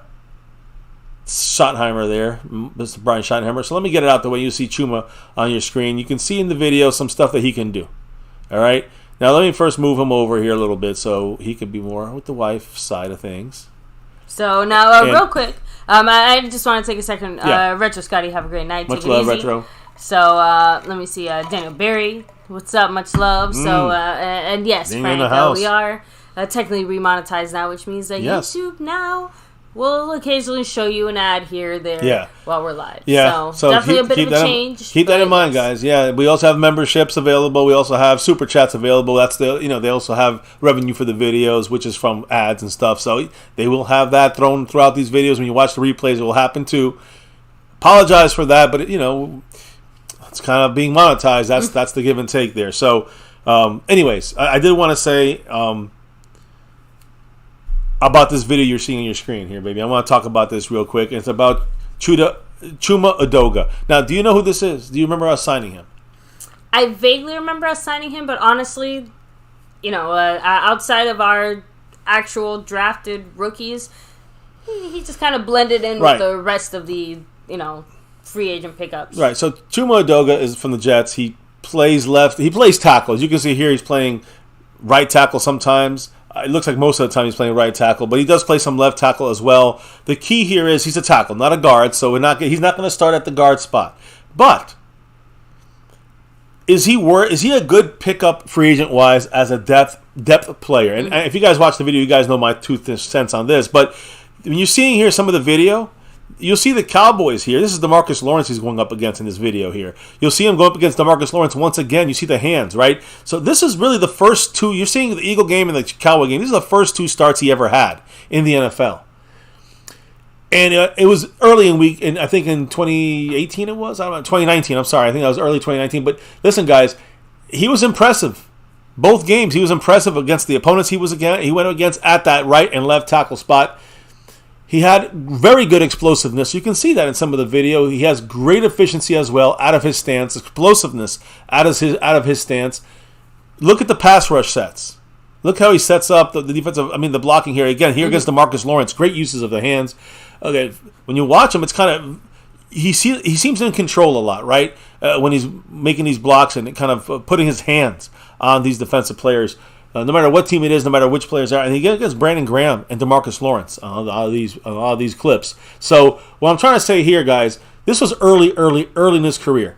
All right, you can just see the way he moves and uses his hands. He can stick around and keep up with most pass rushers. You talk about some of the best here, DeMarcus Lawrence and a couple others. So the biggest issue that you'll see with Chuma Udoga, the reason why he was a cheap pickup for the Cowboys. Like $1 million. And he's just a depth guy. But is he a great depth? Good depth? Or is he just, do not expect him to start. But my point here is this. He has versatility. All right? The concerns, a lot of times where there has to be two or more reads, he gets a little sometimes stuck. When there's stunts coming at him, sometimes he's not great at picking that up. Those were initial issues he had. They did improve over time. Over the last couple of years, he's gotten better with the minimal opportunities he's had in the field. And if you go back to college, 2017 in his junior year, his film, his technical side was not good. It was a great improvement in 2018. So the trajectory in his ability, you can see it going from junior year, sophomore year, NFL rookie year, and into his career where it hasn't been a full-time starter, but he's a solid backup. And not only that, and I'm going to go here with Mark Hovsepian in a minute, but maybe let me just say one last thing here. To me, he has been projected as a starter multiple times in his career. And at worst, I believe this guy here, number 75 from the Jets, now a Cowboy, I believe Chuma Udoga, at worst, is going to be a very decent swing backup offensive lineman, meaning swing from left to right tackle and swing from left to right guard. The only position he doesn't play is center. But he can play 4 different positions. That's why we have this guy in our team, and that's why Chuma Udoga has value. And I believe it is a great depth signing, not a bad signing for the Dallas Cowboys this offseason. But again, not a great starter, a great depth signing. I still think we need Dalton Reisner. The reason they didn't like him, I see some people saying, why didn't we get Dalton Reisner in here? Well, he shoved Brett Ripken, I think, the backup quarterback, for not Russell Wilson, but when Wilson was out, he shoved his own quarterback on that Christmas Day game. So they don't want him back because he has some attitude issues. That's the reason, not because he sucks. He's a very more than capable, guard. So, what did Mark say? I'm sorry, baby. I know he dropped that 5 on it. But thank you so much, Mark. He said Luke will be good, but I don't think he's as much of an upgrade over Ferguson than Osiris is over Farniok. Agree. That's a good point. And also, if Ferguson gets hurt, we can just play 3 wide receiver sets. Yeah, but the Cowboys are obviously trying to run a lot more 12 and 13 personnel, meaning 1 and 2 wide receiver sets rather than 3 all the time. They're trying to keep the 3 receiver set to a little bit more of a versatility thing, and maybe bring it out when they need to, when they have to, when they want to run West Coast styled offense. I remember when we coached our kids in football, we would bring in certain players to bring in a certain package of personnel for the West Coast style offense, Right. and then we bring back the other personnel for the more slow kind of you want to grind it out kind of game, right? So we had literally the similar thing. I almost feel the Cowboys might be doing a little bit here with running the 13 personnel, 3 tight ends and 1 receiver, and at the same time you can run 3 receivers and 1 tight end, and just that versatility is what the Cowboys love. And I think McCarthy's calling that play. He's calling that side of things in my opinion. Much love, Mark. Appreciate the 5 on it. And the other thing I'm going to say about Udoga is outside of him not really picking up all the stunts and the reads, as good as he should early in his career. He got better throughout his last couple of years, but now playing 4 different positions is great. His issues would be the reads on some things, which he's improved on, and injuries. That's one of the biggest hindrances for Udoga. The good thing about Udoga, he's not going to need to start for us. He's just a depth player that in a pinch, you bring him in. He can finish a game at tackle. He can finish a game at guard. He can finish a game at the left or right side. So, again, I like this signing for what it is. I don't like him for a starter. I like him for what it is. And that's where I think, Mark, might have a bit of a problem with that, just because I know for him the biggest thing is if you're going to get anybody on this team, they have to be at least fighting for that starting spot over whatever it is we have. And obviously I wouldn't say that he fits the bill as far as like an outright improvement. Can I say something? But I think that he, Do you think he's an improvement over Josh Ball? Well, I was just about to say, but when you consider our current backup situation, he does rise not necessarily to the top, but he's in that mix. Like I wouldn't discount him. I think he has a pretty solid chance of even, like you said, overtaking. Well, let's go. Had a couple games this year. Nothing really. He was injured. Remember, so we have to get him back. Ball, forget about it. He hasn't shown anything. Do you trust any of those guys? Alarcon got pushed onto the defense. So my point is, Udoga is a guy who's been in the NFL for a couple of years. He's been proving every single year. He's got some injuries. He improved his reading issues when it comes to stunts and that. But we don't need him for a full year. At least we don't. Knock on wood. We hope we don't need to. Now, Tyron Smith gets hurt. We got Tyler Smith and Terrence Steele. They'll be here for the whole year. I hope. Knock on wood. So either way, no matter what happens, Tyler Smith's going to be left side. Right side is going to be Terrence Steele. When Tyron Smith gets hurt, and Udoga is there as your backup to them. And is he better than Farniok as a guard? This guy is your swing guard as well. So he gives you a couple different options that you can bring in immediately day one, right? He could be the backup across the board outside of center, which is the only spot he really is not really meant to do here. So I'm just saying, like, to me, this is a quality depth pickup for the veteran minimum. Good deal for the Cowboys in a need situation, depth-wise. I'm looking about depth here. We talk about it all the time. He can cover the guard and the tackle spots. Yeah. Guard and tackle spots. Versatility and depth. The Cowboys are dancing when they hear that. Jeff brings up a good point. Steele at left guard would be massive if that's the way that things go. We'll see. I'm not going to buy into that until we see it actually happening. And right now, he's not even on the field yet, so we'll have to wait. We'll see. When he gets on that field, will he go right into that right tackle spot? Is he really going to be a swing guy? We'll have to wait and see. We'll have to wait and see what Tyron Smith can do, I guess, and how long he stays healthy. In the meantime, I'm just throwing everybody's information out there in case. I mean, maybe he won't make the team, but Chuma Udoga, I think he's a quality pickup for a versatile tackle guard, a versatile tackle swing. A swing tackle, a swing guard is what I'm trying to say. I'm going to leave it at that. Mm-hmm. So any quick comments on him? I'm going to keep it moving here, baby. Because we got to wrap it up. I know we're over the hour now, officially, right? Yes. We're at, we're a little over an hour. I could tell you almost exactly. Let me see here. I know how much we're at. About an hour and 10 minutes. Yes. So we're folding up here in a minute, guys. Again, we'll keep it rolling a little bit because you guys did, again, in a good way, slow us down. So much love to especially Jason Renfro and Mark Hovsepian running the boards here tonight. Much love to him. But as I finish, baby, and actually you finish, you're going to talk about John Fossil, and then we're going to finish up with the kicker situation here. Mm-hmm. But you have the John Fossil notes as I take Udoga out the way. I have one or two. I don't know if anybody's saying anything about Udoga, again, in the chat, but Gonna finish it up there on him. Not a starter impact guy. Not a guy we're gonna, we didn't get him to take over the whole offensive line duties.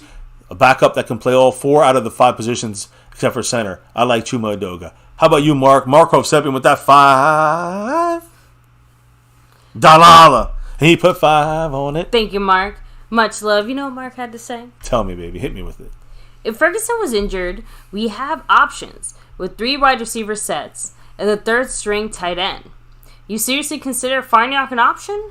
No, This guy is better than Farniok or Ball. Well, and that's all I'm saying. Udoga, more than worth the depth pickup. Not a starter. Maybe not better than Connor McGovern. But he's a better, versatile piece you can finish a game with. And that's important. That's important to have at tackle and guard in one player. You're saving a spot. So, yeah, he's a guy that's going to help push some of these other scrubs off the team on the offensive depth. And I think, again, he might not make the team. Who knows? But I think he has the best chance to be a versatile, reliable backup tackle and a backup guard. But hopefully not a starter for too many games is all I'm saying. I'll leave it at that. Much love, Mark. Appreciate your 2 cents on this. And I hear you. I know if Ferguson's injured, we have to go more 3 receiver sets. And it's not a big deal. It'd be great. That means we're going like ultra high. We're probably going from changing the playbook instead of 30%. It's probably more like 60% now of the West Coast offense because we're going to be running with a lot more high powered passing than that versatility of scheming with a lot of tight ends. You don't know if we're going to run or pass. That's what McCarthy I think wants to kind of do. So, anyways, much love, Mark. He's fully powered up in first place, coming for that sponsor of the week. What did, as I take Chuma off the screen, I'll take myself off the screen. There I am. What did John Fossil say, baby? Because I'll put him on the screen here. Mr. Bones, Mr. John Fossil, like right there. Said, he obviously spoke, and you know the big focus is obviously on our kicker situation, right? We're all kind of asking what's going on with that. Any updates? What does Fossil have to say in regards to that? Well, we want to talk about the kicker stuff at the end. So yeah, I think that the kicker part. He discussed that, but we're going to revisit that. We talked about it yesterday. He talked about some other interesting stuff. Yeah, so, and of course, remember, you know, kicking is obviously one part of special teams, so we did lose, unfortunately, a handful of some of our special teams pieces that we are replacing with some of these rookies, obviously, and, you know, just other guys on the team. But overall, Fossil said, quote, "We've talked about that with our vets and with our rookies. Noah was a fantastic special teams guy for us. Gifford was one of the best in the league. We lost the both door of them. opens for someone to come in and fill that. Whether it's Harper, as in Devin Harper, right? Jabril Cox, Damone Clark, DeMarvion Overshone, Tyrus Wee, Isaiah Land, or any of the guys that we have in here. Again, this is how these guys will make this team. Any of these undrafted or lower picked guys or guys like Overshone, who maybe is not starting in there as a starter on defense, these guys have to continue to do well in special teams. These guys have to step up to that next level to be able, not just to make the team, but to get on special teams with this guy right here who needs them for tackling, for coverage, for blocking, and all that good stuff. Very important for the Cowboys to have that set in stone and replace the guys that we're losing, right? Like Luke Gifford we lost, and who else did we lose? Noah Brown. So for the special team side, those are big losses. So, kind of continuing on there, right? Bones said, then at receiver, I think that's going to be an awesome competition for Noah's role. Whether it's Tolbert, Houston, Drummond, Durden, Jalen Cropper, any of the guys that we have. A lot of Jalen's. They know it's an open competition, and there'll be some very cool battles. Yeah, I think when you look at that, I always like to look at the guy the Cowboys drafted. It's kind of not on that list there, Jalen Brooks. I think Jalen Brooks is a guy who's very mirrored, like big and kind of bigger, like Noah Brown. Okay. So I think we'll look at him too. Jalen Brooks is an option, but all right, we'll keep it under wraps, I think. So, real quick, as far as Deuce Vaughn, very, very quickly, Fossil just said that, he's obviously very excited to just kind of work him onto the team, saying we'll see how he does. I project him getting some punt return work in, some kick return work in, and I think there's a role for him in punt protection. Like everybody, we'll see what he can do on kickoff. So, again, they're trying to incorporate him any way possible, Deuce Vaughn, as in the special team side of things. But the last thing I wanted to say, as we kind of, let me just make sure, we're going to conclude here. After this, actually, I have one last thing, because it does refer to special teams, baby. But first and foremost, he also said, we discussed this yesterday, I want your 2 cents. The Cowboys, according to John Fossil, are, quote, considering anybody on earth to be the Cowboy kicker in 2023. So, again, Tristan Vizcaino, the only guy on the Cowboy roster that's a kicker. That's our only guy. So we're going to he talked about bringing in, somebody else, whether it's at training camp or, a little before that or today, I don't know. But he said any time between now and training camp, we might bring in another kicker. And that's a very long stretch of time. Exactly. That's my point. Last year, we didn't bring anybody in until the end of before training camp, like right? Week before or something. And then we brought in a whole bunch of guys into training camp, right? Because the rookie wasn't doing very good. So we brought in 4 guys and Maher won a week before the regular season. So this year, we're still playing games. It seems we didn't learn. So Fossil, it's not in his control. It's up to the Joneses to get that signing going. But here's what Fossil said, and I want to know what your thoughts are this, baby. And some of the chat maybe didn't hear it yesterday, didn't get to do it live with us.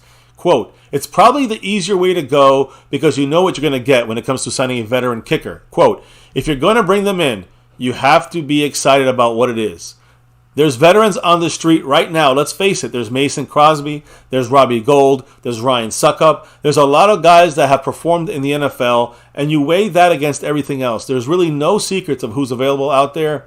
The good thing for us at the kicker spot is just being patient and deciding who that second guy is going to be that we bring in, whether it's now or whether it's in training camp. So again, there's that 2.5 month stretch there.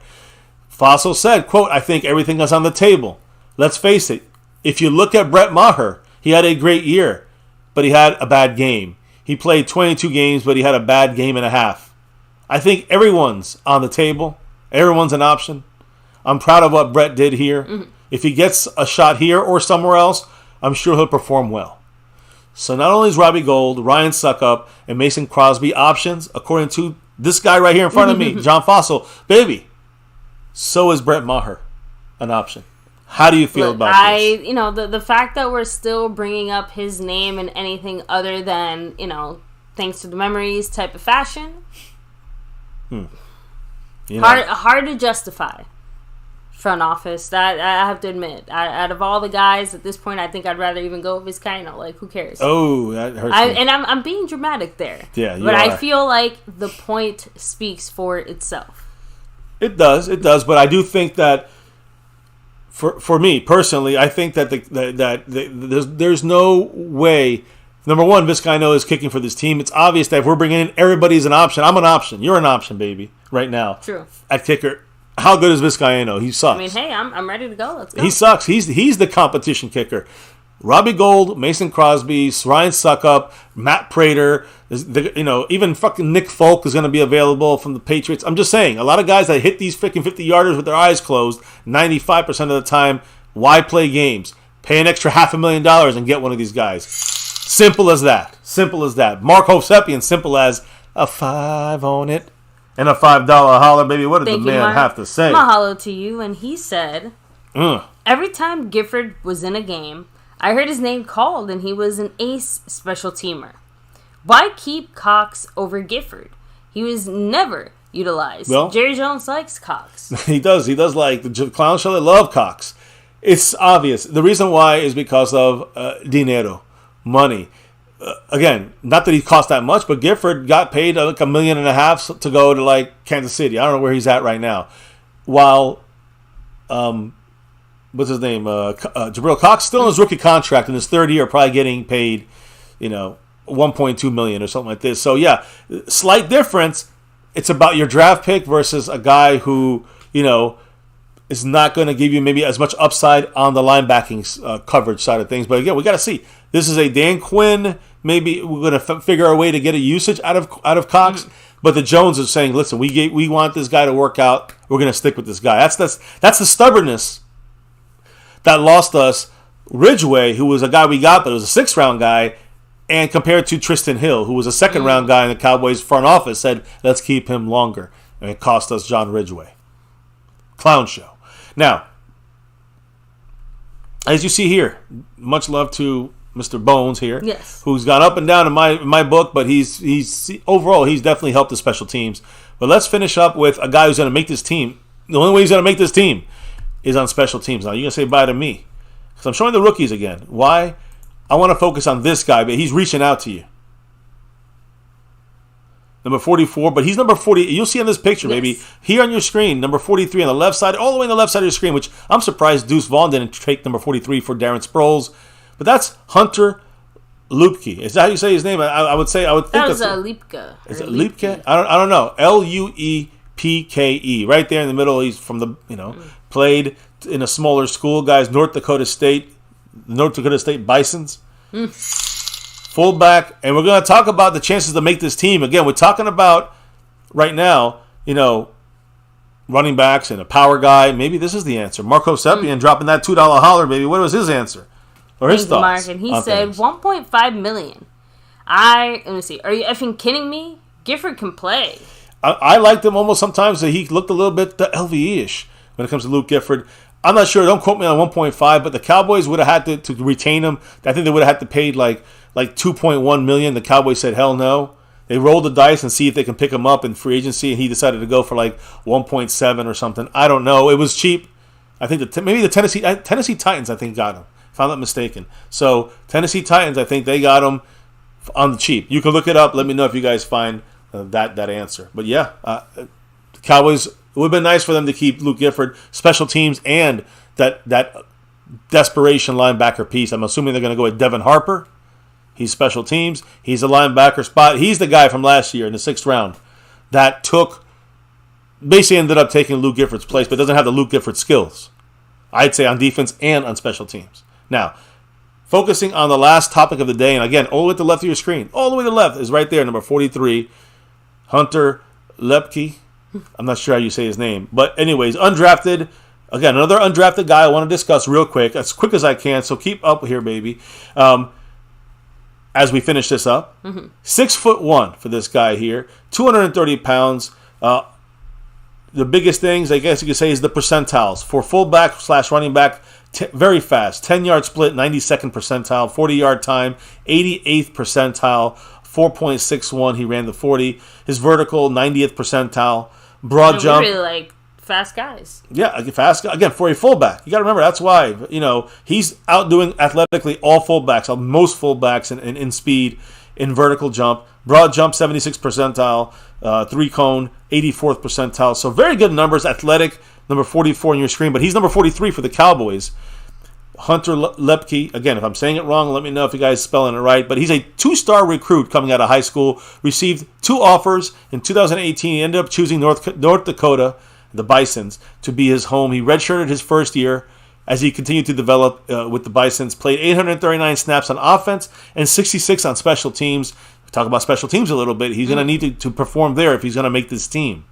As a running back, As a fullback running back, he finished with 219 attempts, 1,665 rushing yards, averaged 6.3 yards per carry, scored 24 rushing touchdowns. He also had 28 catches as a receiver for 494 yards, 9 touchdowns in the air. When he was targeted, he earned about 120.7 passer rating when quarterbacks threw to him, meaning he caught the ball and he did something with the ball.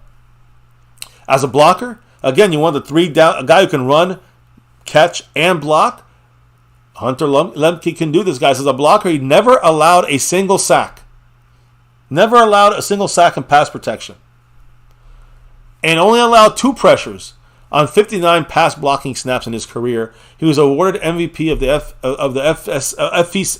FCS championship game in 2021. He missed playing in the Senior Bowl because he had a shoulder injury that he injured himself at the end of the season. So that's the general look of number 44. Again, number 43, as you see right above there, for the Cowboys. The positives, he's probably one of the most versatile players, along with Luke Schoonmaker, one of the most versatile players taken in our draft class. He has good power and strength as a ball carrier. He will run you over. Amazing patience, understanding of positioning when he's getting a screen pass. He knows how to play the angles. He has an elite burst, actually, very fast acceleration burst through the hole of with the gap he's supposed to run through. Yeah. So he's very good at hitting you and running, having a burst of acceleration through the hole. So again, fantastic trucking ability. So he's gonna, again, like I said, run your ass over, drive through would-be tacklers. He regularly falls forward when he gets tackled. When he gets tackled, he still goes forward for another 2-3 yards, even if he just falls forward with about 5 guys on him. You see our thumbnail, he's getting dragged. He's trying to be tackled. He's dragging 3 or 4 guys. Again, he's really good at digging in and driving his legs forward. Mm-hmm. All right, shows good ability to catch the ball when it's a poorly thrown pass. All right, so he can adjust very well. He's efficient at transitioning from a receiver to a ball carrier. Catches very similar to Luke Schoonmaker. Catches the ball in the air and then turns it to his holds it like a little loaf of bread. Immediately turns it in a very good job of transitioning there. He has adequate speed. Not the greatest of all time, but adequate speed to beat outside linebackers. If you have a coverage against him, it's a mismatch, and Hunter Luepke should have an advantage there. Linebackers in coverage, they're trying to chase him down. It's more difficult. He has good power as a blocker. He's a willing blocker as well. Very tough player, glass eater, a gritty type of blocker. He's going to do the dirty work. No problems there. Extremely good on playing where? On special teams, which we just discussed in detail of what replacement guys we need for this team of guys we lost. Yeah. Hunter Luepke is a guy that may be at the top of this list by the time we get into training camp. Now, what are some things he needs improvement on? He has limited vision out of the backfield. He's going to go see a hole, go through it, and just get whatever he can get. So it's more like a bull run, right? Not quick processor. The football IQ not always there when he's looking at his keys and trying to figure things out. So he's not the most he's not a good read and run kind of running back. Right? He just kind of plows forward. He's limited to short yardage situations as a rusher. His run blocking technique still needs a little bit, refinement. So again, we're talking about when we're running the ball. If he's a fullback, we're not going to do much of that. You're going to see him more as a pass catcher, blocker, maybe as the running back, but not really a fullback. So again, he needs a little more better technique when it comes to run blocking. He gets a little bit lazy. A lot of wins in the passing game from play action, leaving him wide open and free. So again, guys, sometimes he does not pick up the blocks at times, and does not work well at times in play action. But again, plays a very undervalued position on offense. Who's playing with fullbacks nowadays? That's why it could be hard to make the team. Even though he's fast as a fullback, 4.6 in the 40 is not a fast player in football. So he's fast for a fullback, maybe, but special teams, we need more speed there. Yeah. Now, he again had plays as a running back where he ran into his own lineman at times. Deuce won't do that. Hunter will. And he's not an elusive player. He's, again, all about the hard-nosed run. It's not about trying to make people miss or agile. Even though he has some agility and some athleticism, he's not the most, he's not going to make you miss kind of guy. He's going to just kind of run you over. So, in finishing this up, the major factors that's going to help him find success on our team. What is that? Versatility and scheme fit. His experience and athleticism to play special teams is the biggest factor for him to be able to make the 53. This roster is his ability to play special teams. If he's as good as they say he is, he should make it. He probably will make it on that, which again would allow him to fill in some core parts of the missing special team pieces that we've lost this offseason. Luepke also has his ability to play as a running back out of the backfield, catch the ball. He has good power and drive, makes him useful on an offense that needs when we need a short yardage guy. So he would be fighting a guy like Ronald Jones for that power running back spot. Okay. So a guy coming in undrafted or a guy like Ronald Jones is kind of a little bit washed. We'll see if he has anything left. Well, let's see it play out. The competition is real, right? So not only that, he's going to have to fight it out when it comes to that short yardage stuff, but he's also he's also kind of shiftier than you think. He has good skills as a receiver, can break quickly and get out in the flats, offering check down opportunities or screen options for Dak Prescott. So again, Dak's going to look for the blanket. He sees Luepke, he's going to be able to drop it down to him. He'll be there. Mm-hmm. He has good blocking skills. They're very solid. He has a good foundation. The pass blocking skills, fantastic. Good foundation of pass blocking skills at this stage when entering the NFL. As all prospects, guys, coming out of smaller schools, it's the competition level of play and also the play speed, which are in question. So his technique's going to have to be tweaked a little bit. But we're moving to the West Coast offense. Mike McCarthy always likes to have a versatile kind of fullback out there that can do a lot of things. In that sense, Luepke is a scheme fit for McCarthy. In the end, what do I think is going to happen, baby? I think Luepke is going to have a very good training camp. A lot of people are going to love him. And I think that, he's a hard worker. He's going to be out there, and people are going to see him and say, this guy has something. When you see him on a lot of the preseason games, you're going to get a lot of action. He has a real shot to make this team, but taking which spot? You know which spot? Sean McEwen's tight end 4 spot. there'll be 3 tight ends, and Hunter Luepke would be the 4th tight end. Don't sleep on this. Very possible that a Hunter Luepke takes over a Sean McEwen spot. Even though they love him, McEwen will drop into the practice squad. And Luepke will make this team based on special teams, which he'll be better than McEwen on that, and his ability to play multiple positions on offense, meaning fullback, tight end, and other spots on this field that's, a running back as well that he can do. And I think that's going to be, again, he can fit so many different roles on offense and special teams. I think this guy's a real chance to make this team. Number 44, the Bison right there. He's wearing number 43 for the Cowboys. Hunter Luepke from North Dakota State, the Bisons. What do you think about him, baby, real quick? I'm just curious. We'll go through more of the 53-man roster kind of outlook in the next couple of streams here next week. And that's it for the night when it comes to our live stream tonight. But I want to hear from the last couple of comments in the chat what you guys are thinking. Like I said, and what do you think about Hunter Luepke? I'm curious to see how he is possibly integrated. But outside of that, really, I just kind of gotta wait to see, right? Yeah, and I basically more or less just agree with the handful of things you've said so far, just because.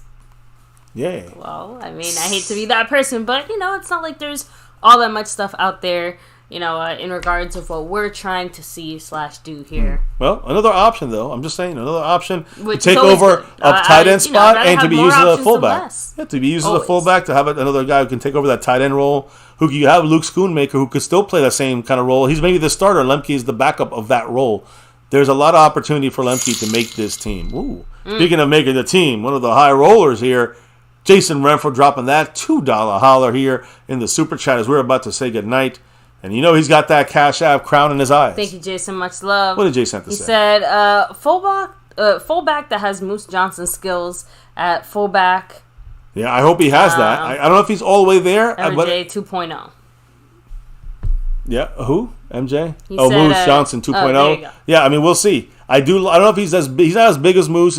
He's a more of an athletic Moose Johnston. So, I'm looking forward to see what Luepke's going to bring. He's like a faster Moose. And again, he's not really the fullback you remember from the old days. He's not going to have those big pads. He's a receiver. He's a pass blocker. He's also a short yardage pounder. And he can make Ronald Jones insignificant. He could make Zeke's option to come here, or even Dalvin Cook's option insignificant. If the Cowboys are going to use a lot of Pollard and just special short yardage stuff for these power guys, then Luepke might be the guy that pushes Ronald Jones and McEwen off this roster. Just a possibility. I'm just throwing it out there. That's my 2 cents. So, much love, Jason. Appreciate you. Yeah, we'll see what happens. As I get this off the screen, maybe any other comments here? I'm looking here. It looks like it's going to end with Mr. Jason Renfro taking that crown.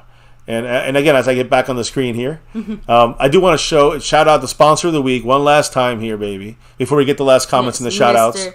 Stewart, huge shout out to you. The sponsor of the week. Thank you so much. And not just the sponsor of the week, right? He is also the king of the Cash App. Hell yeah. He's passing that baton a little bit forward. Right now, it's going to Jason Renfro when it comes to this crown above me here. And Marco Seppian right above that. First place on the overall board, squeaking by Skeptical Fan. 98 points on the Stream Boss currently as we speak. Bohana on that board. That's Marco Seppian rocking it for now going to be 11 straight weeks. And he's the sponsor of the week starting tomorrow. Kicking off a new week here on MyCowboysFamily. Much love to everybody above who dropped the level a week in the Cash App and the Stream Boss through the Super Chats. Memberships, Skeptical Fan in the overall lead right now. 15 gifted memberships in 2 weeks. It's a record here right now. Obviously, first time we're getting that done. So appreciate Skeptical Fan in first place. Scorpio in second on that. Star level members, Lincoln Kane and Skeptical Fan. Appreciate you guys. And again, got the silver level, got the navy blue crew, and of course the new over everything level, just an extra bonus level for those that really, really want to be on the show and do a whole thing with us here. You got that option available. You can hit that join button and check out the different options on that side of things. But much love to Skeptical. As you can see above there, Marco Seppian, Jason Renfro, and of course, Mr. Stewart for being the man here, rocking it with the plan, the sponsor of the week, and the king of the Cash App, giving the crowns over to Marco Seppian on the sponsor of the week board and to Jason Renfro on that Cash App kingdom. On that note, baby, let's get the shout-outs and the final comments from the chat on everything we spoke about tonight. Let's hit it up. Of course, Jason Renfro, take it easy. Have a great night. Corey Hicks, much love. I don't know about the whole Kareem Hunt thing, he's still out there. He's not a free agent, right? I think he's still with the Browns. So I think they probably want to trade, and the Cowboys probably don't want to give up any trade. I wouldn't. Not for Pioneer saying He's our Tom Rathman for the West of the Coast. Yeah, I think I agree with that a little bit more. More of a Tom Rathman guy, but shorter, smaller, shoulder pads. How about a Kyle Juszczyk style guy, right? Someone like that. A guy who can catch the ball, block, and it's athletic. He can do it all. Yeah, I mean, I think we didn't. Tom Rathman in the old days. Don't the Niners had some guy that was also doing that nowadays? I thought it was Juszczyk. I think he went to the Ravens now, but yeah, that kind of versatile fullback. McCarthy likes those guys. We'll see if Hunter Luepke can make the team. So, let me see here. Jeff Coughlin, have a great night. Darth Lucian, 88, much love. Yeah, Darth in the house. Of course, the man Mark Hosepian, take it easy. JD from DC in the house, what's up? JD. Much love. How you doing, Cactus brother? G in the place to be. Hell yeah. Let me see. Beast Mode in the house representing. Jason Maher, what's up? Jason Maher in the house. Sorry, Jason Rampro. I made a little joke there. Jason Maher. I just wanted to see if he caught that. But yeah, so that was just a little joke for you, Jason. Having some fun there. Let me see. Tornado, much love to you. Let me see. La. Mike Aldana. Rita Scotty, have a great night. Monroe Gadet. Let me see. Over everything. Rolando Rodriguez, take it easy. And yeah, that's actually as far back as I can go. Somebody come back down. Montana 808, take it easy. Have a great night. Much love. Pioneer, what's up? So, all of you guys, seriously, thank you so much for hanging here with us. Take a second, hit like, subscribe, hit that notification bell. Follow us everywhere at MyCowboysFamily. But baby, why do we do what we do? Let me think about it. It's about that navy blue, that silver too, and this here star over everything. Win, lose, or draw, good, bad, or ugly here on MCF. We're always repping this star over everything, that star over everything. Here for almost 6 years. We're about a little over a month away to 6 years on YouTube for our little channel here, My Cowboys Family. Never forget, here, now, and forever. As always, say it with us, say it loud, say it proud. Go Cowboys! Let's get that 6 and beyond. Much love to everybody dropping that knowledge in the house, in the chat over there. Appreciate those who drop that love from above. Truly appreciate you guys. Congrats to to Mr. Stewart with the big win this week. First time ever representing the family in both panels. But now Jason Renfro takes the crown. And that sponsor of the week, the guy who's running that stream boss as well, Marco Sepping. So much love to everybody in the house on that. The knowledge, the love, can't do it without you guys. But now all good things must come to an end. We must close it out here, drop out, and clock out officially for the night. Baby, before we can officially do that, I know we went a little longer. You guys kept it going, so appreciate that. What do we got to do before we close out this week? Kick off a new week tomorrow, a new show, the whole thing. What do we got to do before we drop out of here for the night and the week? We got to drop the beat. Hell yeah. Let's rep that star over everything. Thank you all for rocking with us. Remind those Eagle fans out there, 5 is always greater than 1. Those are facts. That's basic mathematics, guys. You know how it goes, guys. Again, here on My Cowboys Family, we truly appreciate you guys rocking with us. Leave your comments below. Hit the like, subscribe, notification. But you know what to do. Follow us on Twitter at My Cowboys Family. And on, like Donkey Kong. New week tomorrow. Cowboy vets and rookies together again. Officially. Actually, not again. Officially together on that field. I mean, we saw Micah and Deuce Vaughn together, so now they're together as a team. Tomorrow. Can't wait to see what comes out of that. We'll be talking about that and more right here on MCF's another Cowboys chat. Talked about all these topics, whether it's Hunter Luepke right there, the North Dakota in the yellow, or from New York Jets, CHUMA Edoga. Of course, we discussed Whitworth's influence on Micah and what Micah wanted to do. And that question mark at kicker, ooh, you know what we do here, guys. Talked about it all and more right here on another chat here on My Cowboys Family. Yes, here on MCF, where it's always about that navy, blue, silver, and star for everything. Never forget the number one thing right here on this channel, right here on My Cowboys Family. Everyone stay safe. Much love to all. We'll see you back tomorrow for a new week, a new show, and all so much more. Stay safe, guys. Appreciate everybody.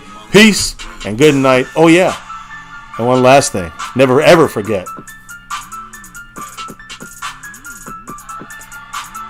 Go Cowboys!